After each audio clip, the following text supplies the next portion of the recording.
ఆయన ఏది చేసినా లోకం కొరకు చేస్తారు తప్ప నా కొరకు నేను చేసుకుంటున్నానని ఆయన చేసుకున్నది పెళ్లి కూడా లేదు. సువర్చలా సహిత హనుమ అంటాం. సువర్చలని ఆయన ఎందుకు వివాహం చేసుకున్నారో తెలుసా? సువర్చల ప్రతిజ్ఞ చేసింది, కామంతో నన్ను తాకకుండా యజ్ఞయాగాది క్రతువులు చెయ్యడానికి గృహస్థాశ్రమంలో పక్కన భార్య ఉండాలి కనుక, ఎడంభుజం మీద ఉత్తరీయం వేసుకోవాలి అంటే భార్య ఉండాలి కాబట్టి ధర్మపత్నిగా మాత్రమే స్వీకరించి మనసునందు ఎప్పుడూ కామము పటమరించినటువంటి పురుషుడు ఎవరైనా ఉంటే ఆయనని వివాహం చేసుకుని భార్యనై ధర్మపత్నిగా నిలబడతాను. అటువంటి వారు హనుమ ఒక్కరే. ఆయన మనసులో కామమునకు చోటు ఉండదు, రాముడికే చోటు. అందుకే హనుమ సువర్చల కోరిక తీర్చడానికి సువర్చల కళ్యాణం అని సువర్చలని వివాహం చేసుకున్నాడు.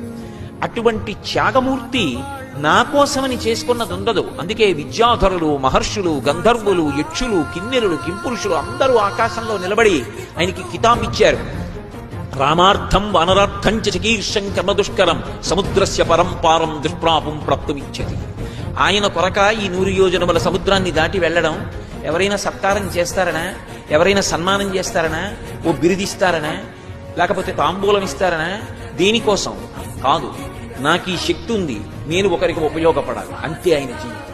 అందుకే హనుమ ఉపాసన చేసిన వాడెవరో వాడు 10 మందికి ఉపకారం చెయ్యాలనేటటువంటి లక్షణం మనసులో ప్రచోదనం అయ్యేటటువంటి వాడిగా బ్రతికి కీర్తి సంపాదించుకుంటాడు.